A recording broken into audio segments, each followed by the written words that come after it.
বর্ধমান জেলার কেতুগ্রাম থানার অন্তর্গত কোমরপুর গ্রামে এক ব্যক্তির রহস্যজনকভাবে ঝুলন্ত অবস্থায় দেহ উদ্ধার করল কেতুগ্রাম থানার পুলিশ।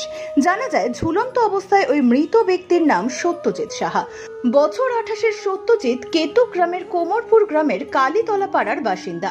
আজ সকাল থেকে মা ভাইয়েরা ফোনে না পেয়ে ব্যক্তির ঘরে এসে দেখে তার ঝুলন্ত দেহ বলে জানা যায়। পুলিশের প্রাথমিক অনুমান আত্মহত্যা বলেই জানান। তবে এই আত্মহত্যার কারণ হিসেবে মৃত ব্যক্তির শ্বশুরবাড়ির লোকজনকে দায়ী করছে মৃত সত্যজিতের পরিবার।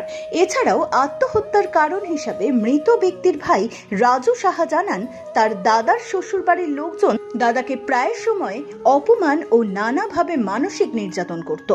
তাই তার দাদা এটা সহ্য করতে না পেরে নিরুপায় হয়ে আত্মহত্যার পথ বেছে নিয়েছে।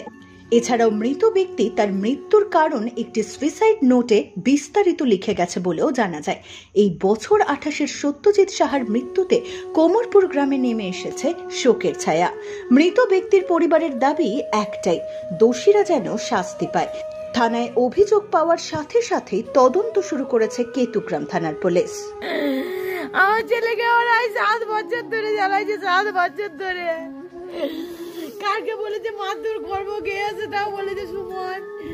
ওই শাশুড়ি বলেছে তুমি আমার মেয়েকে দিয়ে যাও, না তোমার অবস্থা খারাপ করে দেবো। আমাকে ফোন করে বলছে মা, ওর মা বলছে অবস্থা খারাপ করে দেবো, দিয়ে আসি নাকি মা। আমি সকালবেলায় ফোনটা করলাম, বললাম উঠে আয়, ভাইয়ের ডাক্তার আছে, মা যাচ্ছি, চানটা করে দিয়ে যাবো, তুমি বৌমা কি নিজে থেকে বাপের বাড়ি গেছে না দিয়ে এসছে আপনার ছেলে? না, নিজে থেকে যাই না, ওই ওর মা বলেছে আমাকে দিয়ে যাও। ওইটা ঘুমের ট্যাবলেট লয়, এটা ওর মানে একটু ব্রেনের সমস্যা আছে, অফিস সিংকে দেখায় ও আমার বৌমায়ের। অফিস সিংকে দেখায়, ও আলমারি খুললেই সব পেয়ে যাবে ওর কাগজপত্র দিয়ে। অফিস সিংকে জিজ্ঞাসা করেছে আমার বেটা যে ওষুধগুলো খেয়েছে, বলছে কিছু হবে না, একদিনই ঘর থাকবে। কোনোটাই ঘুমের ট্যাবলেট লয়, এসব মানসিক রোগের ট্যাবলেট, ও মানসিক একটা সমস্যা আছে। এতদিন ধরে ভোগাইছে আমার বেটাকে। মানে আপনারা প্রধান দায়ী কাকে করছেন? প্রধান দায়ী হতে পারি সবাই, মা বাবা সব। দাদা একবারে মেন, মাও বটে বাবাও বটে। ওর একটা যেটার ছেলে আছে, যেটার ছেলে পর্যন্ত ওরম করেছে। সুদীপ আমার বেটাকে কাল মেরেছে বলছে, ধাক্কা ধাক্কি। থানায় কি অভিযোগ করেছেন আজকে? আজকে কই নাই, কালকে গিয়েছিলাম কিন্তু আমাদের অভিযোগ লাই নাই। বলছে যে যারা দোষী হয় তারাই আগে থানায় আসে, সেটা বলেছে স্যার। এবার আমি কোন স্যারের নাম পাম জানি না। তো 3 দিন ধরে শুনছি আমার দাদার সঙ্গে শ্বশুরবাড়ির কনস্টেবল ঝামেলা হয়ে যাচ্ছে, ঠিক আছে?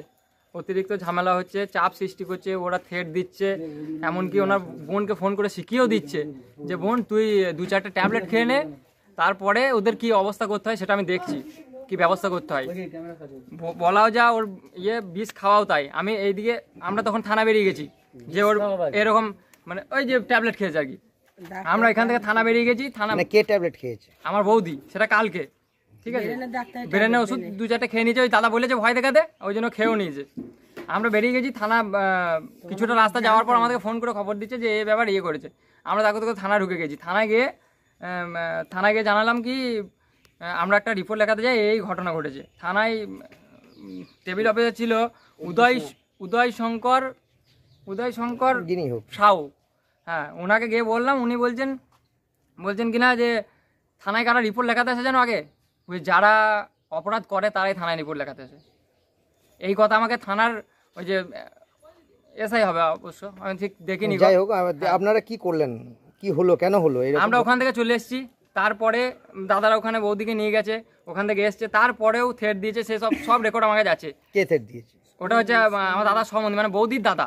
আচ্ছা, মানে কলে যা নয় তাই, এই কর ওই কর বোন তুই, তারপর ওদের আমি সংসার নিবংশ করে দেবো, হ্যান ত্যান 1200 সব, সেসব আমার কাছে রেকর্ড আছে, সব প্রুফ আছে, ঠিক আছে? তারপরেও আমি যখন ও দাদাকে ফোন করে বলি, আমার ফোনটা কোথায়, আমার ফোনেও রেকর্ড আছে একটা, যে আমি ফোন করে বলছি তোমাদের সঙ্গে কি ঝগড়া হচ্ছে না হচ্ছে, আমরা আলাদা বাড়িতে থাকি, আলাদা থাকি, তোমাদের সঙ্গে তো আমাদের কোনো সম্পর্ক নাই, বা আমার দাদার সঙ্গেও সেরকম কোনো সম্পর্ক নাই, দাদা একটা আলাদা বাড়িতে বাস করে, তাহলে আমাদেরকে কেন টানছো, আমার মাকে কেন খিস্তি দিচ্ছ? তুমি আমাকে বলছি কি তোর অ্যাক্সিডেন্ট হচ্ছে, তো অ্যাক্সিডেন্ট যাবতীয় খরচা করেছি আমি করেছি। আমরা বেশ ঠিক আছে, তুমি করেছো তো সেই প্রুফ নিয়ে থানায় এসো। তুমি যদি খরচা করে থাকো অবশ্যই আমি তোমাকে সেই টাকা ফেরত দেবো। তুমি আমাকে শুধু দেখাও যে এইটা এত টাকা। আজকে ঘটনা, আজকে সকালে উঠে দাদাকে ফোন করলাম একবার, ফোনটা ধরলো। ফোনটা ধরার পর বললো যে কি উঠেছি আমি ঘুম থেকে, মা করেছিল আর কি, এগুলো উঠেছি, আমি যাচ্ছি চান করছি, ফোনটা চার্জে বসিয়ে যাচ্ছি, তা করতে করতে মা অনেকবার ফোন করে দাদাকে, ফোন আর ধরে না। তারপর আমি এই ভাইটাকে ফোন করি। আপনি লাস্ট দাদার সঙ্গে কখন কথা বলেছেন? আমি দাদার সঙ্গে লাস্ট আজকে কথা বলিনি, কাল রাতে লাস্ট কথা বলেছি। মা আজকে সকালে আজকে কখন ঘটেছে বলে মনে হচ্ছে এরকম ঘটনা? ঘটনাটা 7টা হবে। আপনারা কখন দেখলেন? আমরা দেখলাম এখানে মোটামুটি 8:30 নাগাদ। আচ্ছা, 8টা 8:30 নাগাদ। তখন ওনার স্ত্রী কোথায় ছিলেন? মায়ের বাড়িতে আছে, এখানে নেই। উনি মায়ের বাড়িতে কবে গেছেন? কালকে। তাহলে উনি একাই ছিলেন তো বাড়িতে? হ্যাঁ, দাদা একাই ছিল বাড়িতে। তাহলে এই যে দাদার মৃত্যু হলো, এর কারণ হিসাবে কি বলা যেতে পারে? মানে কেন হলো, আপনারা কি বলছেন, আপনাদের অভিযোগ কি? আমার অভিযোগ দাদাকে ব্ল্যাকমেল করেছে ওরা, ব্ল্যাকমেল করার জন্য আমার দাদার মৃত্যু হয়েছে। তার সেই সুইসাইড নোট আমার দাদা লিখে দিয়ে গেছে। বলছি এদের আজ 3 দিন ধরে সমানে ঝগড়া আচ্ছা আচ্ছা। বাড়িতে। এবার আমরা শুনতাম ছেলেটা বেরিয়ে আসতো, ওর ছেলে আছে একটা, সেই ছেলেটা বেরিয়ে আসতো, ডাকতো যে ঠাকুমা দেখো মা বাবা কেমন ঝগড়া করছে, এইটাই শুনতাম। এবার আমরা আর কি বলবো বলুন, আমার বাবা বাস স্ট্যান্ডে থাকতো। আচ্ছা, মানে এরা কেউ থাকতো না এখানে? না, এরা কেউ থাকতো না। এখানে শুধু স্বামী স্ত্রী থাকতো? স্বামী স্ত্রী থাকতো, আর ছেলেটা।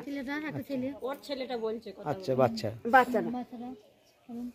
আচ্ছা আচ্ছা, মানে কালকে কিছু হয়েছিল জানতেন? কালকে আজ 3 দিন ধরে ওদের সমানে ঝগড়া হয়েছে। এবার আমরা শুনতে পেয়েছি। ফরিদা মোবাইল শপ থেকে মোবাইল কিনলে গোল্ড কয়েন ফ্রি। শুভ দীপাবলি উপলক্ষে ফরিদা মোবাইল শপ নিয়ে এসেছে great Deepavali offer. Farida mobile shop থেকে মোবাইল কিনলে গোল্ড কয়েন ফ্রি। হ্যাঁ, ঠিকই শুনেছেন, অবিশ্বাস্য হলেও একদম সত্যি। তাই দেরি না করে আজই আসুন ফরিদা মোবাইল শপে, সালার মামা মার্কেট পেট্রোল পাম্পের কাছে। নামটি মনে রাখবেন, ফরিদা মোবাইল শপ, সালার হাড়িপাড়া মোড়, মুর্শিদাবাদ। আমাদের যোগাযোগ নম্বর 6295493491, এছাড়া 6294718881 এই নম্বরে।